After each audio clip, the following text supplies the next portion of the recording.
Shema Israel.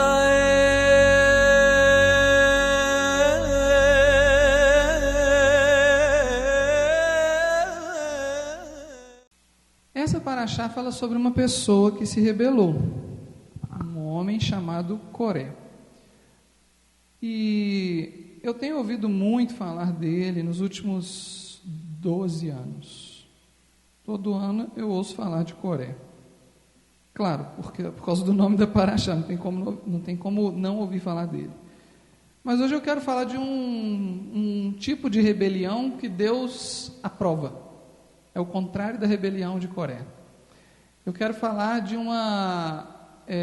um tipo de rebelião que a Bíblia menciona, que acontece muitas vezes na Bíblia, e ela acontece debaixo da direção de Deus.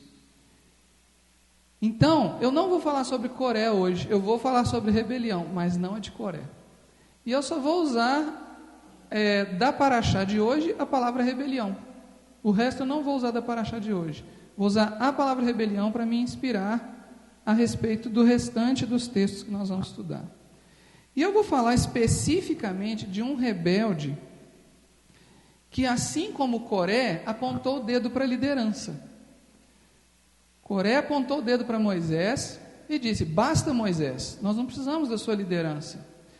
Na verdade, nem foi isso que Coré disse. Ele disse: mas todos nós somos santos, nós todos podemos ser líderes, nós todos podemos receber o poder de Deus. Então, Coré apontou o dedo para a liderança. Eu vou falar de um outro que também apontou o dedo para a liderança. Só que ele apontou o dedo para a liderança no sentido de converter a liderança, porque a liderança estava em pecado. Eu vou falar de um rebelde hoje que viveu no deserto por opção, e não porque ele estava se sentindo obrigado a morar no deserto, que era o caso de Coré. Coré foi para o deserto porque ele foi no bolo lá com os 3 milhões de pessoas, mas isso, pela rebelião dele, dá para ver que não estava no coração dele ter esse tipo de morar nesse lugar, Então, eu vou falar de uma pessoa que se rebelou, mas que ele foi morar no deserto porque quis, por iniciativa própria. Quem, na história da Bíblia, é o tipo de pessoa, não uma pessoa só, mas é um tipo de pessoa que se levanta contra a liderança porque Deus mandou ele se levantar contra a liderança? Que tipo de pessoa fez isso? Estou perguntando. Eu quero saber o tipo de pessoa e não a pessoa. Vou responder. Os profetas. Os profetas fizeram isso várias vezes. O rei dizia: nós vamos para o norte. O profeta, inspirado por Deus, dizia: não, nós vamos ficar. O outro rei dizia: nós vamos nos aliar com o Egito. Aí o profeta, inspirado por Deus, dizia: nós não vamos nos aliar com o Egito. O rei dizia: eu vou te matar, profeta. O profeta dizia: você não vai conseguir colocar os dedos em mim, porque Deus está me protegendo. O rei dizia: vou te colocar na cova dos leões. O profeta dizia: não tem problema, o Senhor está comigo. Então, houve um tipo de pessoa na Bíblia que se rebelava contra o sistema, mas sob a orientação de Deus, sob a instrução de Deus. É totalmente oposto ao que aconteceu com Coré, porque Coré, sem nenhuma instrução de Deus, se rebelou contra a própria instrução de Deus. Eu vou falar especificamente de um profeta que, como eu disse, viveu no deserto porque quis. Algum irmão lembra de um profeta que viveu no deserto? Na mosca. Luciano é incrível. Isso aí, João Batista. Eu vou falar de João Batista. Eu vou falar, portanto, de um profeta que vestia-se e comia como um pobre, ao contrário de Coré, que além de ter todas as regalias que a tribo de Levi tinha, ainda queria tomar o lugar de Moisés. Então eu vou falar de um profeta, além de tudo isso, muito especial, porque o próprio Yeshua disse algumas vezes que não houve profeta na história de Israel mais importante do que João Batista. Eu vou falar um monte de versículos, e eu espero que os irmãos estejam com os dedos hoje bastante afiados, porque eu não vou projetar nada na tela. Os irmãos vão procurar os versículos aí nas suas Bíblias, e nós vamos ler esses versículos juntos com bastante rapidez, tá? Lucas capítulo 1, versículo 80, rapidamente. O que Lucas... Primeiro eu vou ler alguns versículos para nós confirmarmos algumas coisas que eu já falei aqui hoje. Em Lucas capítulo 1, versículo 80, diz: o menino João Batista crescia e se fortalecia em espírito, e viveu nos desertos até o dia em que havia de manifestar-se a Israel. Curiosamente, ao fazer esse estudo de hoje, ao preparar esse estudo de hoje, eu descobri que a Bíblia tem muito mais a respeito de João Batista do que nós costumamos ouvir falar. Nós costumamos, quando alguém menciona João Batista, a gente lembra de João Batista dentro da barriga da mãe dele, porque a mãe dele se encontrou com Maria e os meninos se mexeram no ventre delas. É uma história clássica aí da época de Natal. A gente lembra de João Batista e fala, voz do que clama no deserto. Aí lembrou de João Batista e acabou. Lembra de João Batista e fala, João Batista batizou Jesus e veio uma pomba dos céus e ele ouviu uma voz do céu dizendo, este é meu filho amado em quem me compraz. E acabou, ninguém sabe mais nada a respeito de João Batista. Só que João Batista tem uma mensagem, João Batista tem um ministério, e o ministério dele alcançou um território. Então eu quero falar sobre o ministério de João Batista hoje. Observem nesse versículo 80 que diz que João viveu nos desertos até o dia em que havia de manifestar-se a Israel. Existia desde os tempos antigos, desde a época de Samuel, vocês podem se lembrar disso, o costume de as escolas de sacerdotes e de profetas criarem crianças para se tornarem sacerdotes e profetas, né? Só que na época de João Batista, essa escola ficava em Jerusalém. E por que João Batista foi morar nos desertos? João Batista era filho de sacerdote. Lembra que o pai de João Batista era sacerdote no templo que estava em Jerusalém. Por que, afinal de contas, João foi viver no deserto? Existe uma especulação a respeito disso, na qual eu acredito que João Batista foi levado pelos pais para morar numa escola que não estava alinhada com a política do templo de Jerusalém, por entenderem eles que a política do templo de Jerusalém naquele tempo era corrompida. E a única comunidade que vivia no deserto, a única comunidade de levitas que vivia no deserto nessa época, era a comunidade dos essênios. Então existe uma grande probabilidade arqueologicamente sustentada de que João Batista tenha vivido com os essênios até a época em que ele se manifestou. Existe também uma especulação que diz que Jesus viveu com os essênios, mas essa especulação ela é bastante equivocada, levando em consideração tudo o que o Novo Testamento fala a respeito de Jesus. Mas a respeito de João Batista não é equivocado, é muito provável que João tenha vivido com os essênios. Quem não sabe o que é essênios, não vou contar hoje, porque não dá tempo. Mas aí vocês pesquisam. Mateus capítulo 3, versículo 4.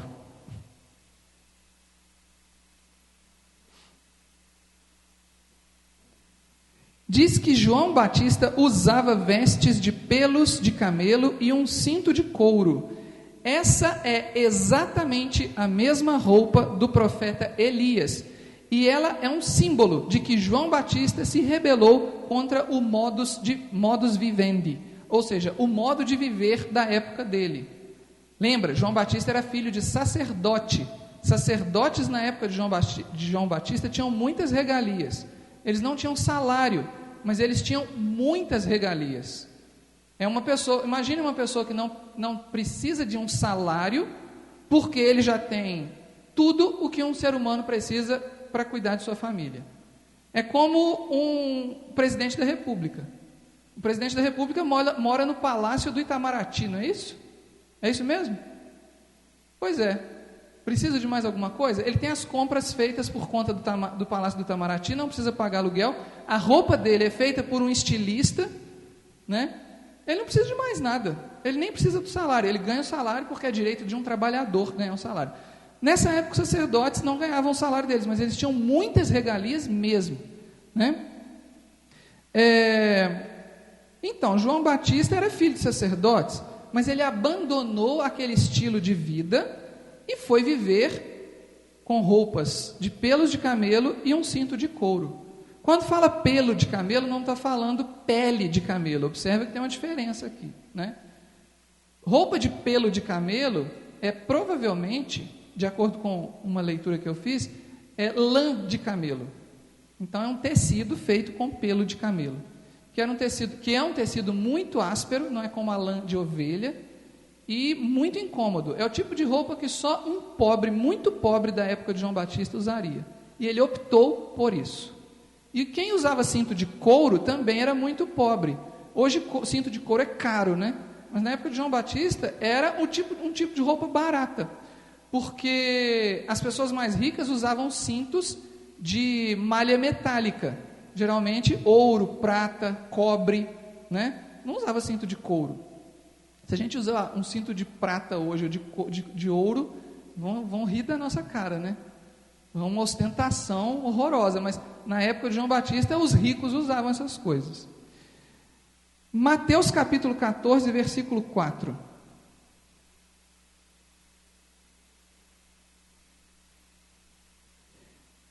João Batista aponta o dedo para Herodes, rei da Judéia, e diz: não te é lícito possuir a mulher do teu irmão.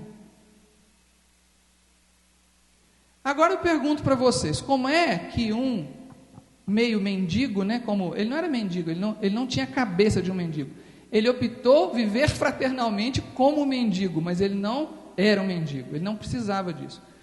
Como que uma pessoa nessas condições de vida vai se aproximar de um rei para falar com o rei? Vocês acham que ele teve uma conferência particular com o rei Herodes para falar isso? Marcou um horário? Vocês acham que ele foi convidado para jantar para falar com o rei Herodes? Eu imagino João Batista num dia que Herodes chegou, isso não foi uma vez só, a Bíblia diz que ele fez isso várias vezes, e João Batista falou isso para Herodes várias vezes. Fico imaginando o rei se apresentando para o povo para fazer um discurso. No meio do discurso, todo mundo calado, levanta um sujeito lá, maltrapilho, e fala assim: você não podia ter se casado com a mulher do seu irmão. No meio, porque eu acho que é assim que o João Batista falou para Herodes, não tinha outro jeito. João Batista não frequentava o palácio de Herodes. Como é que ele ia falar para Herodes isso? Né? Ele se rebelou contra a liderança de Israel, contra o rei de Israel, nesse sentido. Mas ou seja, que sentido foi esse? Foi no sentido de levar a liderança a se converter. E foi tão amorosa essa repreensão de João, que quando João foi preso, a Bíblia fala que Herodes ia ouvi-lo e ficava impressionado com o que João dizia. Herodes se interessou pelo que João dizia, o rei Herodes. Herodes ficou preocupado. Então João Batista não foi só um sujeito que foi lá e queria acabar com a fama de Herodes. Ele queria que Herodes se convertesse. Porque inclusive essa era a pregação de João Batista, né? Arrependei-vos e batizai-vos. Por falar nisso, o que foi então o ministério de João? Vamos dar uma olhada aí em Mateus capítulo 11, versículos 7 a 9. Primeiro a gente vai falar sobre a dimensão terrena do ministério de João. O que eu quero saber é o seguinte: onde que João atuou? Para quantas pessoas ele falou? Quantas pessoas ele realmente confrontou? Quantas pessoas ele batizou? Quantas pessoas a quantas pessoas ele pregou? A quem ele pregou? Em que lugares ele pregou? Em outro texto a Bíblia diz que João pregou na região de Jerusalém e na região de Betânia, ou seja, dos dois lados do Rio Jordão, ali próximo da região de Betânia, e diz que de toda a Judéia vinha gente ouvir João falar, porque ele era um personagem muito exótico, né? Porque ninguém na época de João saía da classe sacerdotal para viver como ele vivia no deserto, vestindo pele de camelo. Ninguém fazia isso. Até hoje ninguém faz isso, né? O que aconteceu com João? Ou melhor, até onde João alcançou com a pregação dele? Apesar desse texto que eu mencionei, que diz que João pregou na região de Jerusalém e na região de Betânia, a dimensão do ministério dele foi muito maior, porque em Mateus capítulo 11, versículos 7 a 9, diz o seguinte. Aliás, antes de falar o que antes de falar o que está escrito aqui, eu quero situar esse capítulo 11. Jesus estava pregando para pessoas que estavam próximas ao Mar da Galileia, certo? Então ele estava em alguma cidade próxima ao Mar da Galileia, no litoral do Mar da Galileia. Mar da Galileia e Judeia, né? Ou seja, Galileia e Judeia são duas regiões administrativas da época de Jesus. Herodes era o rei da Judeia. Galileia era administrada por outro tetrarca. A Galileia ficava ao norte e a Judeia ao sul. É como se fosse a região metropolitana de Belo Horizonte e mais ao sul a região metropolitana de Juiz de Fora, certo? É bem longe assim. Não sei se a distância exata é essa não, mas é longe. Agora olha o que Jesus está dizendo para as pessoas da Galileia. Mateus 11, versículo 7. Então, em partindo eles, passou Jesus a dizer ao povo a respeito de João Batista: que saístes a ver no deserto? Um caniço agitado pelo vento? Sim, que saístes a ver? Um homem vestido de roupas finas? Ora, os que vestem roupas finas assistem nos palácios reais. Mas para que saístes? Para ver um profeta? Sim, eu vos digo, e muito mais que um profeta. Jesus estava falando a respeito de João Batista para pessoas que moravam na Galileia. Multidões que moravam na Galileia também saíram da Galileia para ir até a Judéia ver João Batista pregar. Isso não tinha sido falado em outros versículos. Então o alcance do ministério de João Batista foi tão grande quanto o alcance do ministério de Jesus. Claro que Jesus teve discípulos, os quais nós somos até os dias de hoje, e ele alcançou até os confins da terra. Mas antes de morrer e ressuscitar, Jesus andou pelos mesmos lugares que João Batista. Observem isto: Jesus, depois de João Batista, andou pelos mesmos lugares e pregou para as mesmas pessoas para as quais João Batista já tinha pregado. Perceberam? Muito bem. Agora vamos dar uma olhada nesse mesmo capítulo e vamos ver a dimensão celeste do ministério de João, porque até agora eu só falei da dimensão terrestre. Quer dizer, até onde foi o ministério de João? Quantas pessoas ele alcançou? Quem ele alcançou? Agora, a dimensão celeste do ministério de João. Capítulo 11, versículos 10 a 14. Diz assim: este é de quem está escrito: eis, aí eu envio diante da tua face o meu mensageiro, o qual preparará o teu caminho diante de ti. Em verdade vos digo, entre os nascidos de mulher, ninguém apareceu maior do que João Batista, mas o menor no reino dos céus é maior do que ele. Desde os dias de João Batista até agora, o reino dos céus é tomado por esforço, e os que se esforçam se apoderam dele, porque todos os profetas e a lei profetizaram até João, e se o quereis reconhecer, ele mesmo é Elias, que estava por vir. Então não é mera coincidência que João se vestisse como Elias. Mas vamos esclarecer algumas coisas a respeito desse texto aqui, que ele tem muita informação.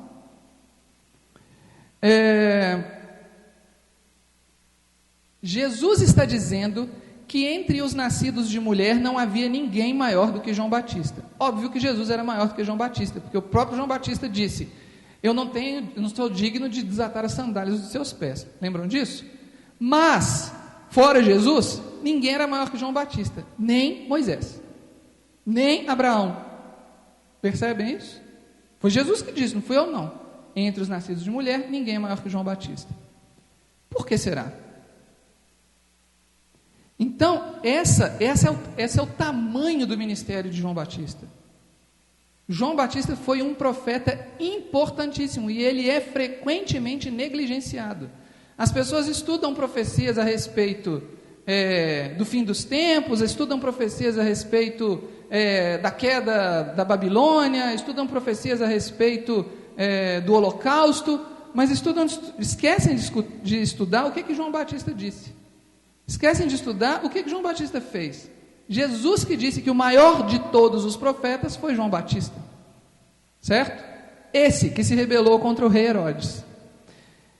Bom, não estou dizendo que a gente não deve estudar todos os profetas da Bíblia, a gente deve estudar, mas eu acho que nos últimos 2000 anos a gente negligenciou um pouquinho o maior de todos os profetas.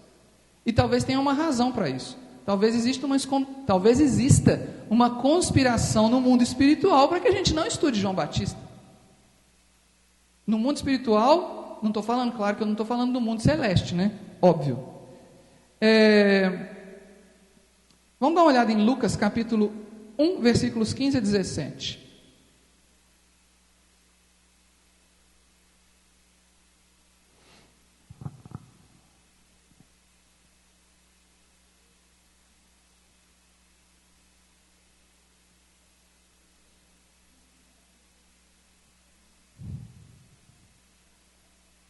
Lucas capítulo 1, versículo 15, diz assim, até o 17. Pois ele será grande diante... o que está acontecendo aqui? Zacarias, o pai de João Batista, está dentro do templo, oferecendo o sacrifício, praticando o ofício dele, e aparece um anjo para ele, fala assim, o Senhor vai visitar sua esposa e você vai ter um filho. Só que eles já eram idosos. Não é diferente da história de Samuel, do nascimento de Samuel, e não é diferente da história do nascimento de Isaac. E não é diferente, é um pouco diferente, sim. Mas porque o nascimento de Isaac veio de idosos, de Samuel veio de idosos, de João Batista também veio de idosos, né? Então ele já era idoso, a esposa dele também era idosa. E aí o anjo fala para Zacarias, versículo 15: pois ele, ou seja, o filho de Zacarias, será grande diante do Senhor, não beberá vinho nem bebida forte, será cheio do Espírito Santo já do ventre materno, e converterá muitos dos filhos de Israel ao Senhor seu Deus. E irá diante dele no espírito e poder de Elias, para convencer os corações dos pais aos filhos, converter os desobedientes à prudência dos justos e habilitar para o Senhor um povo preparado. O ministério de João Batista era isso aqui, versículo 17. Para que Elias veio? Para converter os corações dos pais aos filhos. Pensem sobre o que isso quer dizer. Converter significa virar, né? Para virar, para voltar, para direcionar os corações dos pais aos filhos. Presta atenção no ministério de João Batista. Não é simplesmente falar que João Batista era a voz do que clama no deserto e não refletir sobre isso. Redirecionar o coração dos pais aos filhos é uma coisa de que nós precisamos nos dias de hoje, percebem? Porque hoje nós temos muitos pais cujos corações estão voltados para os seus empregos, estão voltados para a sua carreira profissional, estão voltados para o salário que ganham, estão voltados para os seus prazeres, estão voltados para os seus lazeres e não estão voltados para os seus filhos. Primeiro ministério de João, voltar os corações dos pais para os filhos. Segundo, converter os desobedientes à prudência dos justos. Ou seja, ensinar a obediência. Terceiro,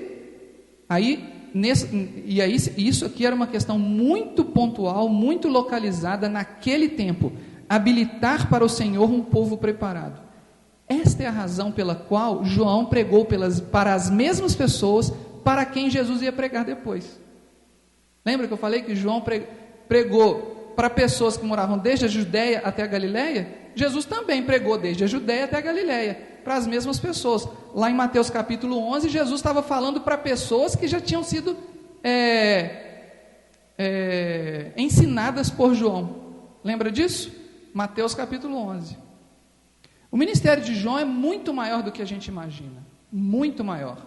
Quando a gente diz que João veio preparar o caminho do Senhor, a gente não pensa no que isso significa. Sabe por quê?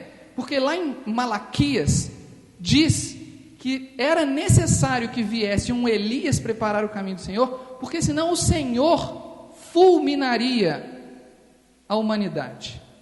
Era necessário que viesse um profeta que converteria os corações dos pais aos filhos, um profeta que ensinaria a obediência, um profeta que habilitaria um povo preparado para o Senhor, antes que o Senhor começasse o seu ministério. E agora eu estou falando do Senhor Jesus. Certo? Qual profeta da Bíblia vocês se lembram de ter sido cheio do Espírito Santo desde o ventre materno? Nenhum além de João Batista. Cheio do Espírito Santo desde o ventre materno, o único foi João Batista. Muito bem, por isso Jesus dizia que ele era o maior dos profetas. Não era modo de dizer não, é uma classificação mesmo, né? Bom, então nesses 2 versículos diz no final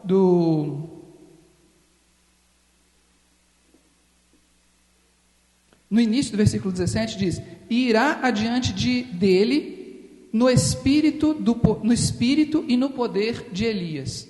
Quando Jesus diz lá em Mateus capítulo 11, este era o Elias que havia de vir, Jesus não está falando que Elias reencarnou, não, pelo amor de Deus. Todo judeu, desde nessa época, já tinha esse entendimento, não existe isso, né? Ao homem está ordenado nascer e morrer uma só vez, está escrito isso em Hebreus, mas Hebreus é um livro judaico, e esse era o entendimento do judeu. Jesus não estava falando de reencarnação aqui, ele estava falando de analogia. Quando lá em Malaquias diz que viria um Elias, lá não está falando necessariamente que esse Elias ressuscitaria ou reencarnaria, não está falando isso. Inclusive porque Elias não tinha como ressuscitar, porque ele não morreu. Elias foi transladado para os céus numa carruagem de fogo. Então Elias não tinha como ressuscitar, muito menos reencarnar, porque além dele não ter morrido, isso também é uma coisa que não existe, a reencarnação. Muito bem, Malaquias fala de um Elias, sim, e quando Jesus fala que João Batista cumpre aquela profecia, ele está dizendo que aquele Elias de Malaquias era João Batista. Só que Malaquias fala de um Elias em outra circunstância também, que não é necessariamente a mesma circunstância de João Batista. Para falar sobre isso, nós teríamos de estudar o Apocalipse, porque o Apocalipse fala de um outro Elias que virá no final dos tempos, com essa mesma missão de João Batista. Aí sim faz sentido falar de um Elias, do próprio Elias, volta. Mas isso não é assunto de hoje. Nós vamos ver agora em João capítulo 1, versículos 20 a 23, que João Batista não era, portanto, o Elias literalmente, o Elias lá do Antigo Testamento, né?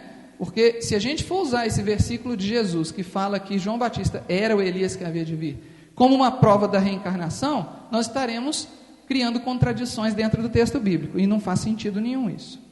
João capítulo 1, versículos 20 a 23, olha o que diz. Foram perguntar a João a respeito dele mesmo, e perguntaram: quem és tu? Aí no versículo 20 diz assim: ele, João, confessou e não negou. Confessou: eu não sou o Cristo. Então perguntaram: então quem és tu? És tu Elias? E João respondeu: não. Então perguntaram: declara-nos quem és, para que demos resposta àqueles que nos enviaram. Que dizes a respeito de ti mesmo? Então João respondeu: eu sou a voz que clama: no deserto endireitai as veredas do Senhor, como disse o profeta Isaías. Vocês viram que a minha pontuação está diferente da Bíblia de vocês, né? A minha pontuação está igual à da Bíblia judaica. Eu li com a pontuação da Bíblia traduzida pelo David Stern. Mas de qualquer maneira, o que João disse? Ele não era o Cristo, porque os judeus estavam esperando um Cristo naquela época, já. E perguntaram para ele, mas você é o Cristo? João falou, não, eu não sou o Cristo. Mas então você é Elias? O Elias que foi transladado para os céus? E ele falou assim, não, de jeito nenhum, não sou Elias. Posso até ter o mesmo ministério que ele, porque quando eu ia nascer, um anjo disse isso para o meu pai, mas eu não sou Elias. Então, quem és tu? Eu sou aquele de quem Isaías estava falando. Há uma voz que clama, no deserto endireitai as veredas do Senhor. Endireitai as veredas do Senhor significa habilitar um povo para receber o Senhor, né? Muito bem. Lucas capítulo 1, versículos 76 até 79.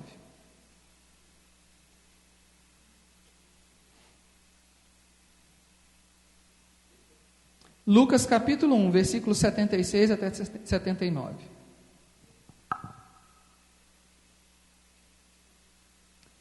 Quando o João Batista nasceu, Zacarias cantou ou profetizou, na verdade aqui diz, profetizou dizendo, então ele proclamou uma profecia. E aí tem a profecia que o pai de João Batista diz. Eu quero ler os versículos 76 a 79. Então isso faz parte da profecia de Zacarias a respeito de João Batista. Este Zacarias não é o profeta Zacarias do Antigo Testamento, tá, gente? Este é outro Zacarias, é o pai de João Batista, que também era profeta, porque ele profetizou. Diz assim no versículo 76: Tu, menino, serás chamado profeta do Altíssimo, porque precederás o Senhor, preparando-lhe os caminhos, para dar ao seu povo conhecimento da salvação, no redimi-lo de seus pecados. Graças à entranhável misericórdia de nosso Deus, pela qual nos visitará o sol nascente das alturas, para alumiar os que jazem nas trevas e na sombra da morte, e dirigir nossos pés pelo caminho da paz. Sabe o que João Batista pregava? João Batista pregava Jesus, do mesmo jeito que nós. Só que ele pregava para Jesus para um povo que ainda não tinha ouvido falar da existência de Jesus. Era um povo que esperava um Messias, mas não sabia que o nome do Messias era Jesus. Jesus era até contemporâneo de João. Jesus não nasceu depois que João morreu. Na verdade, Jesus era alguns meses mais novo que João Batista, né?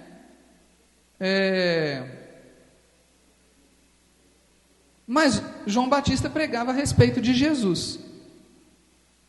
Olha o que diz no versículo 76: Precederás o Senhor, preparando-lhe os caminhos, para dar ao seu povo conhecimento da salvação. Dar ao seu povo conhecimento da salvação. Existe um trocadilho aqui em hebraico. Quando Zacarias profetizou isso aqui, ele disse, dar ao seu povo conhecimento da salvação. Ele estava dizendo conhecimento da Yeshua. Yeshua significa salvação em hebraico. E o nome do Salvador é Yeshua. Perceberam?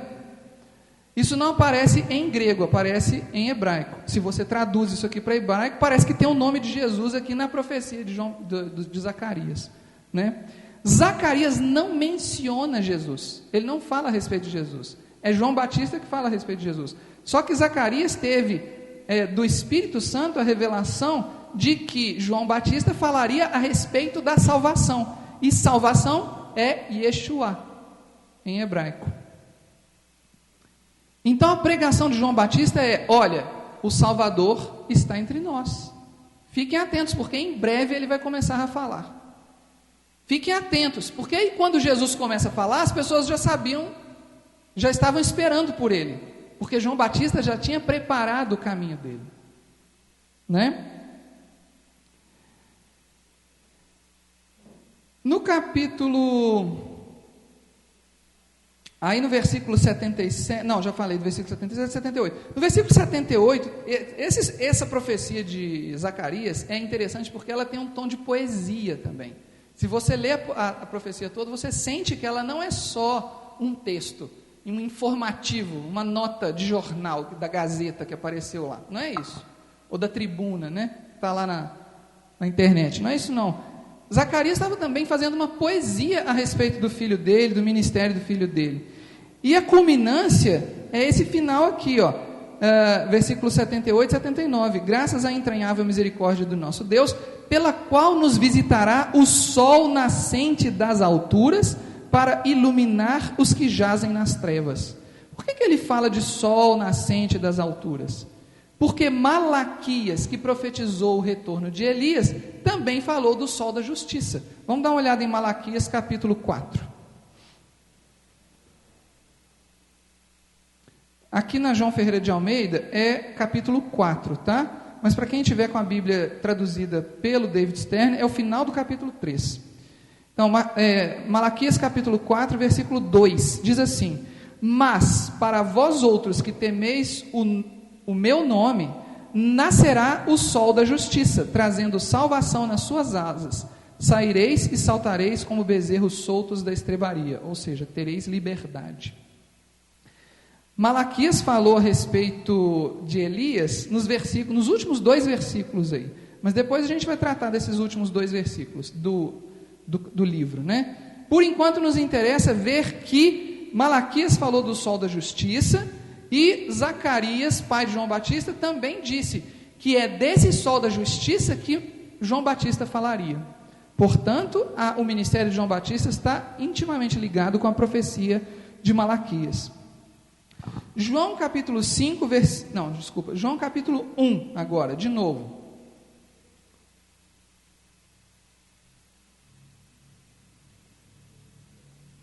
Versículos 15 a 18. O que é que João pregava? Arrependei-vos e batizai-vos. Tá bom, João pregava isso, mas era só isso que João pregava? Nós estamos vendo que não. João pregava Jesus. Lembra disso que eu falei? A pregação de João era Jesus.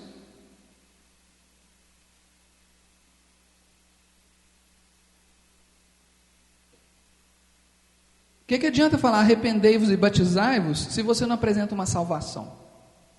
Então João pregava Jesus. Olha o que João dizia. João capítulo 1, agora estou falando de João Batista, né? Capítulo 1, versículo 15.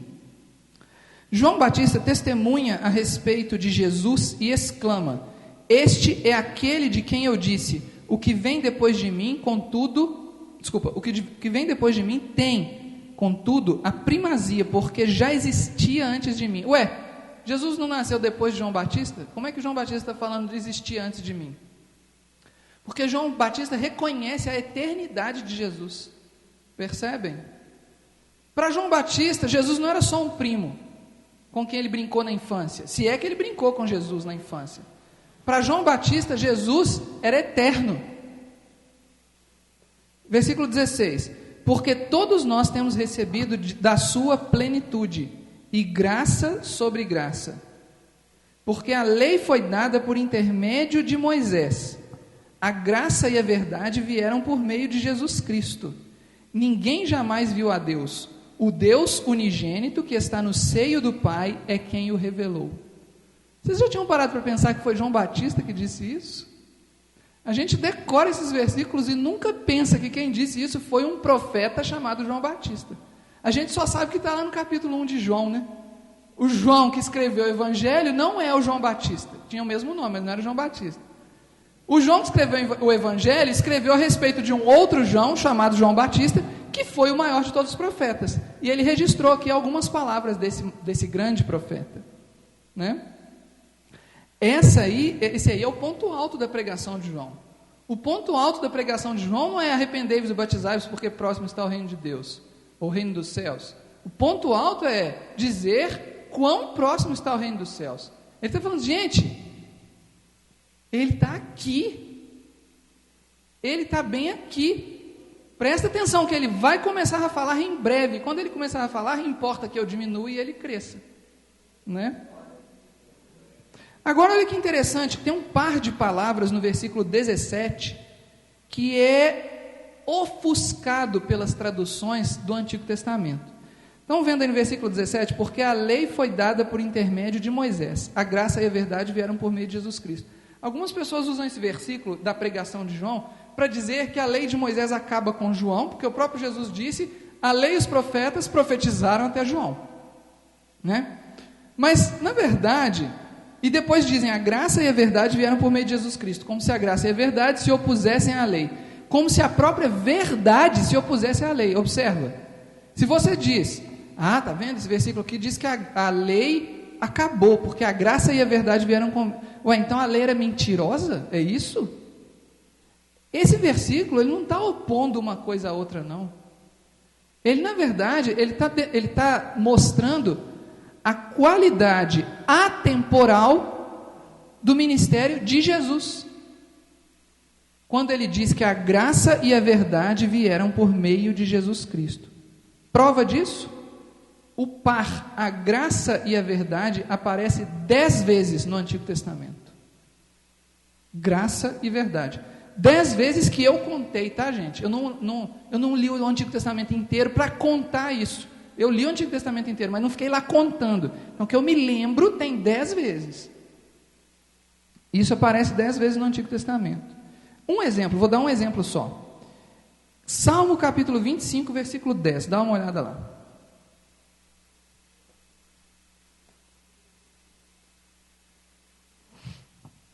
Olha o que diz. Todas as veredas do Senhor são misericórdia e verdade para os que guardam a sua aliança e os seus testemunhos. A graça e a verdade não tinham vindo com Jesus? Ele falou assim, não, mas aqui não está escrito graça e verdade, está escrito misericórdia e verdade. Em algumas Bíblias deve estar escrito misericórdia e fidelidade, em outras está escrito bondade e fidelidade, mas eu aposto que não tem nenhuma Bíblia escrito graça e verdade. Tem alguma escrito graça e verdade? Sabe por quê? Porque a tradução ofusca isso. Graça e verdade em hebraico é Hesed ve'emet, que significa nada mais, nada menos que, vamos lá, Hesed significa graça, favor, misericórdia, pena, sim, é misericórdia, no sentido de misericórdia. Hesed, emet significa fidelidade, Hesed também significa bondade, e emet significa verdade, fidelidade, lealdade, isso significa emet. Então, quando aqui no hebraico do Salmo 125 está escrito Hesed ve'emet, está escrito a mesma coisa, exatamente a mesma coisa, que lá em João capítulo 1 fala que veio por meio de Jesus. Por isso, Jesus não estava, ou melhor, por isso, quando a Bíblia diz que a graça e a verdade vieram por meio de Jesus, não está falando que a lei de Moisés encerrou, não. Porque a graça e verdade de Jesus já existiam no Antigo Testamento. Percebem isso? Porque Jesus é eterno. A graça e a verdade que vieram por meio de Jesus vieram antes da fundação do mundo. Percebem? Deus criou o mundo por sua graça e fidelidade, por seu favor, por sua bondade. Deus criou o mundo por ser bondoso. O mundo não foi criado porque existia um Deus carrasco que fulmina as pessoas. Não foi por isso que Deus criou o mundo. Deus criou o mundo porque Ele era bom, e Ele criou um mundo que era bom, e viu Deus que tudo era bom, né? Muito bem, vamos prosseguir. Essa era a pregação de João Batista, gente, que a gente ignora tanto. Só que tem um detalhe nesse versículo, nesse Salmo 25, versículo 10. Fala que a graça e a fidelidade de Deus são para os que guardam os seus testemunhos, não é isso que está escrito, hein? Sua aliança e seus testemunhos. O que é testemunho? No Antigo Testamento, quando aparece a palavra testemunho, o que isso quer dizer? Nada mais, nada menos. Testemunho no Antigo Testamento, gente, não é uma coisa abstrata. Não é uma coisa abstrata. No Antigo Testamento, a palavra testemunho dá para pegar. Ela tem tamanho, é pesada, tábuas da lei. Tá? No Antigo Testamento, quando fala testemunho, os testemunhos de Deus são as 2 tábuas da lei que Deus deu para Moisés, escreveu com o próprio dedo. Certo? Então, quando aqui está falando que a graça e a graça é a verdade, ou a misericórdia e a fidelidade, ou a bondade e a lealdade, qualquer coisa assim. quando fala que Hesed e Emet serão para aqueles que guardam a aliança e os testemunhos, está falando dos mandamentos de Deus. E o que João fala? A graça e a verdade vieram por meio de Jesus. Ou seja, Jesus é os mandamentos de Deus.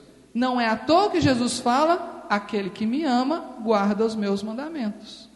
Não tem como você amar Jesus sem guardar os mandamentos, porque Jesus é os mandamentos. Vamos pensar em mais uma coisa: Jesus não é a palavra de Deus que se fez carne e habitou entre nós? O que são os mandamentos de Deus, senão a palavra de Deus? Né? Portanto, a graça e a misericórdia e a bondade e a fidelidade de Deus estão presentes na Bíblia desde antes da criação do mundo.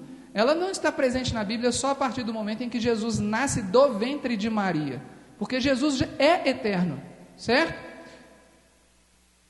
Bom, vamos então ver o que João pregou. Já falei que João pregou a respeito de Jesus. O que mais que João pregou? João pregou também a respeito do arrependimento. Ele mostra a salvação e mostra o caminho para a salvação. Você precisa se arrepender, se converter, ser batizado, porque o reino de Deus está próximo. Vamos dar uma olhada em Mateus capítulo 3, versículo 2.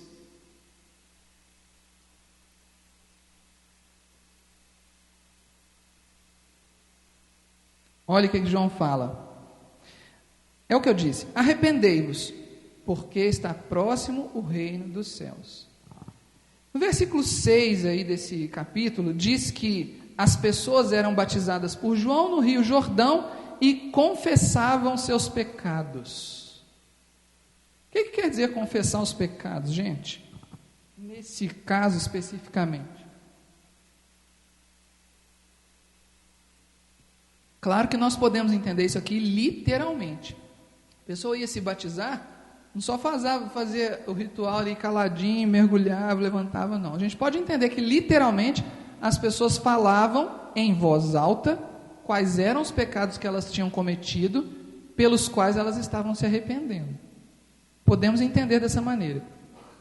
Mas existe uma outra interpretação para esse texto também, que eu acho possível, e eu vou compartilhar com os irmãos. Não estou fazendo nenhuma doutrina, não vou dizer que foi uma coisa ou outra. Confessando os seus pecados, uma outra interpretação para isso é que essas pessoas admitiam seus pecados perante Deus, confessavam para Deus os seus pecados, né? Então, isso não está escrito aqui. Aqui fala que elas confessavam os seus pecados. Se era para João ou se era para Deus, não fala, né? Ou seja, se era mentalmente, espiritualmente, falavam com Deus, ou se elas falavam em voz alta. Mas existia já uma prática no templo, desde os tempos de Moisés, no exercício do sacrifício de animais. A pessoa que ia receber o perdão do pecado porque sacrificou um animal, ela tinha que pôr a mão em cima da cabeça do animal e confessar os seus pecados em voz alta, para ser perdoado daqueles pecados, né? Imagina quantos pecados não foram perdoados porque as pessoas tinham vergonha de falar os pecados. Levava lá o holocausto, ou o sacrifício, pelo perdão de pecados. Na hora de falar, só fala metade, porque a outra metade, se falar, vai ser um vexame muito grande, né? Então, eu fico imaginando quantas pessoas nunca tiveram todos os seus pecados perdoados, porque tiveram vergonha de falar. Mas por meio de Cristo, nós podemos falar diretamente a Deus. Não precisamos falar em voz alta para ninguém. Não precisamos, nós podemos, se quisermos, né? Inclusive, isso traz cura. O apóstolo Tiago fala a respeito disso, né? Confessar os pecados cura. Muito bem. João capítulo... Agora vamos lá na primeira epístola de João, um pouquinho antes de Apocalipse. Umas poucas páginas antes de Apocalipse. Capítulo 3, versículo 4. Porque nós vimos lá que em Mateus capítulo 3, versículo 6, as pessoas admitiam os seus próprios pecados, né? Elas confessavam os seus pecados. Mas o que é um pecado? Tem uma fala muito comum, muito corrente aí, que todo mundo gosta de repetir, porque é fácil repetir: pecado é errar o alvo. Só que isso não está escrito na Bíblia, não, tá? A Bíblia não diz que pecado é errar o alvo. Eu concordo que pecado é errar o alvo, no sentido de erro, né? Você comete um erro, tipo, eu tinha obrigação de preparar uma aula para os meus alunos lá hoje, só que eu confundi e preparei uma aula de outra matéria, de outra disciplina, e levei para os alunos. Quando eu vi, a turma não era aquela. Isso não aconteceu de verdade, não, estou só dando um exemplo. Então, eu cometi um erro. Isso é um pecado, eu errei o alvo. Qual que era o alvo? O alvo era da aula de contraponto, só que eu preparei uma aula de harmonia, né? Então, mas no sentido bíblico, existe uma definição de pecado, que não vai sair de trás da minha orelha, que eu vou inventar, não. Olha o que diz aí em 1 João, capítulo 3, versículo 4. Final do versículo 4. O pecado é a transgressão da lei. De qual lei que ele está falando aqui, gente? A lei de Moisés. Não é outra lei, não. É a lei de Moisés. Procura aí ver se ele está falando de alguma outra lei. Ele não está falando da lei dos fariseus. Ele não está falando da lei dos saduceus, nem da lei dos essênios. Ele não está falando da lei da igreja fulano de tal. Ele não está falando da lei do bispo fulano de tal, do apóstolo tal, do pastor tal. Ele está falando da única lei que vale para qualquer um que serve a Deus. É a lei de Deus, que foi dada por intermédio de Moisés, certo? Pecado é a transgressão da lei. Existe uma demonstração a respeito da origem do pecado na humanidade que aponta quem é, portanto, a primeira pessoa que transgrediu a lei. Claro que a Bíblia nos diz isso lá nos primeiros versículos, mas depois isso é muito explicado lá em Romanos capítulo 5, versículos 12 a 21. Como é muita coisa, eu não vou ler para os irmãos, mas esse trecho fala que, eu não vou ler com os irmãos, né? Mas os irmãos podem anotar aí e até abrir agora para ir olhando enquanto eu falo, pode abrir.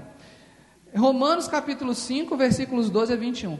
Diz que Adão foi o primeiro que pecou, e do mesmo jeito que por ele entrou a morte na humanidade, por causa de um único homem, assim também por causa de um único homem, vai deixar de haver a morte na humanidade.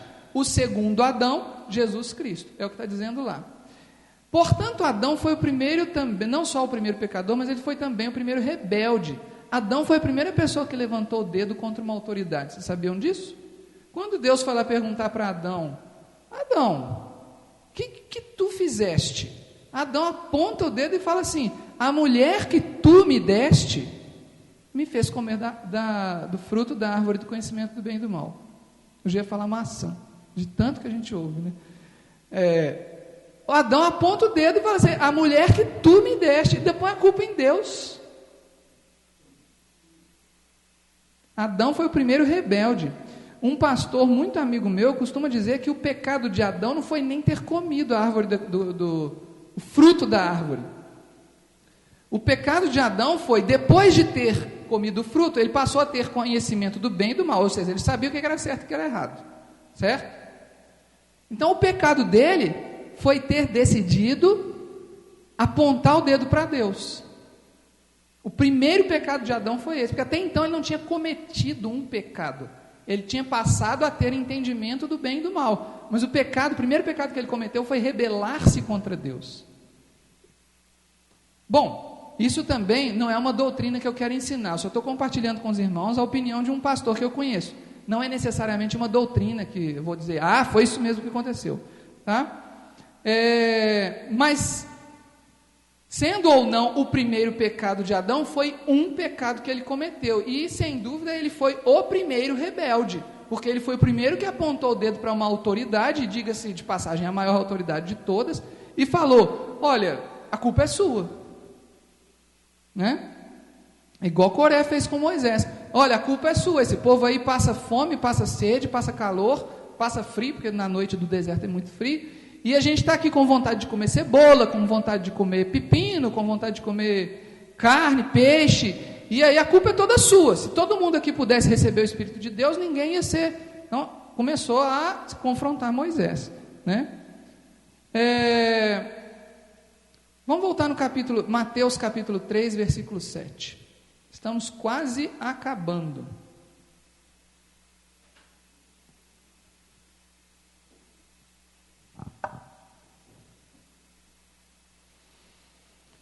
Mateus capítulo 3, versículo 7 diz: Vendo eles, João, porém, porque João estava lá batizando pessoas, às margens do rio Jordão, e pregando: arrependei-vos, porque próximo está o reino dos céus. Aí as pessoas vinham, se arrependiam, confessavam seus pecados, batizavam-se. E aí, curiosamente, em algum momento, vem lá um monte de fariseus e saduceus. Ou no versículo 7, né? E aí, João exorta-os, repreende-os: raça de víboras, quem vos induziu a fugir da ira vindoura? Dá a impressão que João está execrando e excomungando completamente os fariseus e saduceus, né? Isso não é verdade. João estava xingando, sem dúvida, do mesmo jeito que um pai xinga um filho. Quando um pai xinga um filho, ele não xinga um filho com a intenção de matar o filho depois, né? João não estava xingando os fariseus e os saduceus com a intenção de mandá-los para o inferno, não. João estava xingando os fariseus e os saduceus do mesmo jeito que ele xingava Herodes, com a intenção de levá-los a se converter. Olha o que diz o versículo seguinte: produzam fruto digno do arrependimento, e não comeceis a dizer entre vós mesmos: nós temos por pai Abraão, porque eu vos afirmo que destas pedras Deus pode suscitar filhos a Abraão. Portanto, João está dizendo para os fariseus e saduceus o caminho. Se algum de vocês quiser se arrepender mesmo, ser batizado, tem jeito, e tem jeito de vocês obterem a salvação, sim, mas vocês têm que produzir frutos dignos do arrependimento. Não adianta vocês ficarem falando assim: olha quanta glória nós temos, nós somos descendentes de Abraão e nunca vai acontecer nada ruim conosco. Não é assim que funciona. Entendem? João estava pregando para eles, não estava mandando eles para o inferno. Não era isso que ele estava fazendo. João está apontando nesse final do versículo 7 falando a respeito de uma ira vindoura, uma ira que virá, ou a ira que viria. De que ira que ele está falando, afinal de contas? Vamos dar uma olhada em Malaquias capítulo 4, versículo 1. Está pertinho aí, né? Para quem está com a Bíblia judaica, é o final do capítulo 3. Diz assim: pois eis que vem o dia e arde como fornalha, todos os soberbos e todos os que cometem perversidade serão como restolho. O dia que vem os abrasará, diz o Senhor dos exércitos, de sorte que não lhes deixará nem raiz nem ramo. No final do capítulo fala assim, versículo 5, os dois últimos versículos, diz assim: eis que eu vos enviarei o profeta Elias antes que venha o grande e terrível dia do Senhor. Ele converterá o coração dos pais aos filhos e o coração dos filhos a seus pais, para que não venha e fira a terra com maldição. Portanto, o ministério de João Batista era evitar que na primeira vinda de Cristo ele ferisse a terra com maldição. Percebem isso? Os próprios judeus sempre olharam as profecias a respeito do Messias, e eles falaram assim: engraçado, tem hora que fala que o Messias vai vir montado num jumentinho e vai ser pobre, tem hora que ele virá e será um rei glorioso que destruirá os nossos inimigos. Como então será esse Messias? Quem será esse Messias? E aí tem tem na verdade doutrinas a respeito disso. Mas o interessante é que para que esse Messias venha de duas formas, ele precisa de dois Elias. Só que só tem um Elias que não morreu. Por isso que teve que nascer um João Batista, para fazer o papel de um desses dois Elias, que seria aquele que prepararia o caminho para que Jesus não ferisse a terra com maldição. Não que Jesus tenha vindo com esse propósito, obviamente, porque Deus, antes de fazer nascer Jesus, ele fez nascer João, com o propósito de não ferir a terra com maldição. Ele queria, na verdade, apregoar a salvação. Muito bem, voltando lá em Mateus capítulo 3, ou seja, poucas páginas a seguir aí, né? Olha que interessante. Nós vimos lá falando que o dia do Senhor viria como fogo, ardia como fornalha, e aí nós estamos vendo João Batista falando: olha, vocês estão fugindo da ira vindoura, né? Porque esses fariseus, esses saduceus, conheciam o profeta Malaquias, eles sabiam muito bem do que Malaquias estava falando, e eles temiam isso. Então, quando eles ouviram falar que tinha um profeta batizando lá no Rio de Jordão por arrependimento, então eles falaram assim: quem sabe esse aí é o tal do Elias, ele veio aqui para evitar que o Senhor fira a terra com maldição, então vamos lá nos juntar a eles. Só que João falou assim: não é tão fácil assim, meus amigos, vocês vão ter que produzir frutos de arrependimento, entenderam? Por incrível que pareça, embora a história do cristianismo diga o contrário, muitos fariseus se converteram a Cristo, não que se converteram a Cristo, eles creram em Cristo e mudaram de vida. E o exemplo mais marcante desses fariseus é o apóstolo Paulo. O apóstolo Paulo, até o fim da vida dele, se declarava fariseu, filho de fariseus, no tocante à Torá, irrepreensível. A pregação de João Batista surtiu efeito. Ele pregou para os fariseus e muitos fariseus se converteram. Se converteram não, aceitaram a Cristo. Porque quando a Bíblia diz aqui se converteram a Deus. Se converter a Deus, no caso dos fariseus, não fazia muito sentido, porque o fariseu já cria no Deus de Israel, né? Muito bem. João Batista fala um pouco mais a respeito dessa ira vindoura. Porque ser vítima da ira vindoura significa ter vivido uma vida de pecado, significa ter vivido uma vida de transgressão da lei que Deus deu a Moisés, né? Então João vai falar mais um pouquinho a respeito dessa ira vindoura e como é que ela era. Nós vamos continuar lendo o versículo, a partir do versículo 10 aí, Mateus capítulo 3, versículo 10, diz assim: já está posto o machado à raiz das árvores, e toda árvore, pois, que não produz fruto, é cortada e lançada ao fogo. Agora João não está falando só com os fariseus, porque ele falou para os fariseus: olha, produzam frutos dignos do arrependimento. Mas agora ele fala de toda árvore, ele não está falando só dos fariseus.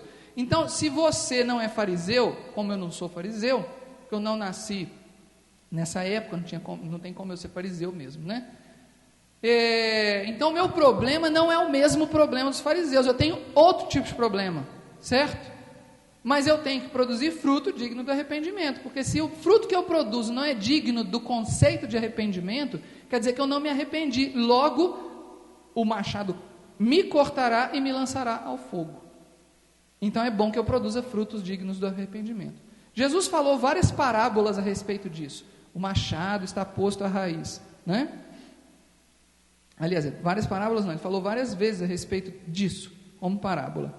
Versículo 11, continua João falando: eu vos batizo com água para arrependimento, mas aquele que vem depois de mim é mais poderoso do que eu, cujas sandálias não sou digno de levar. Ele vos batizará com o Espírito e com fogo. A sua pá ele tem na mão e limpará, ou seja, quem realmente tem o poder de lançar no fogo, não é João.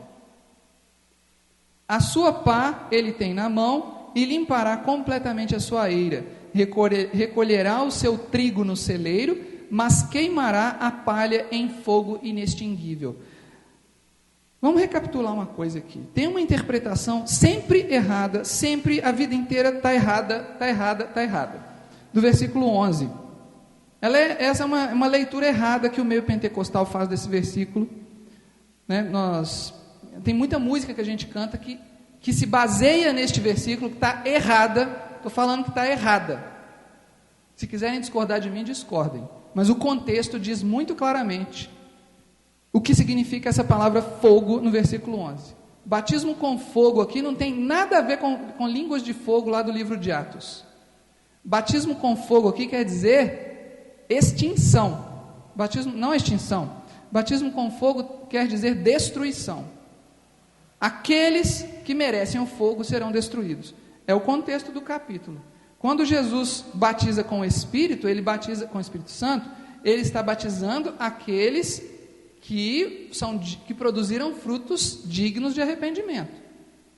Quando ele batiza com fogo, ele está batizando com fogo aqueles que não produziram frutos dignos do arrependimento. O que isso quer dizer? Ele vai cortar a árvore e vai lançar no fogo. É o exemplo do versículo 10 e o exemplo do versículo 12. Mesma coisa. O batismo com o Espírito e o batismo com fogo são duas coisas opostas, não são complementares. Não é uma coisa assim, o batismo com o Espírito Santo e o batismo com fogo é um batismo com o Espírito Santo mais forte. Tem nada disso. Nada disso. Está dizendo aqui, batismo com fogo é o fogo do lago de fogo, não é outra coisa. Por que João usa a expressão batizar? Porque uma coisa é muito diferente da outra. Ele usa a palavra batizar porque a palavra batizar em grego significa imergir. Então, uma coisa é você ser imerso no Espírito Santo. Você imagina que o Espírito Santo é um líquido dentro de um balde, e aí você põe um copo lá dentro, e aquele copo é imerso, e ele próprio está dentro do líquido, e ele fica cheio do líquido. Isso é ser batizado pelo Espírito Santo. Agora, ser batizado com fogo, imagina o mesmo copo, de preferência um de madeira, e aí você tem uma grande fornalha, e põe esse copo lá no meio da fornalha. Ele está imerso no fogo, e tem fogo dentro dele. Mas o que vai acontecer com ele? Ele vai ser destruído. Tá? Este é o sentido deste versículo. Existem outros versículos da Bíblia para sustentar a ideia de um fogo purificador, mas aqui ele está falando de um fogo destruidor. O contexto é diferente. Bom, qual é a consequência de nós hoje darmos ouvidos à pregação de João? Porque nós falamos muito a respeito de João, vimos qual é o contexto em que ele viveu, vimos que ele foi uma espécie de rebelde, mas ele era um rebelde do ponto de vista do pecador, né? Ele se rebelou contra o pecado, ele se rebelou contra um sistema corrupto do templo, ele se rebelou contra um governo corrupto. Então ele saiu do templo, ele saiu da sociedade e passou a pregar a respeito de Jesus.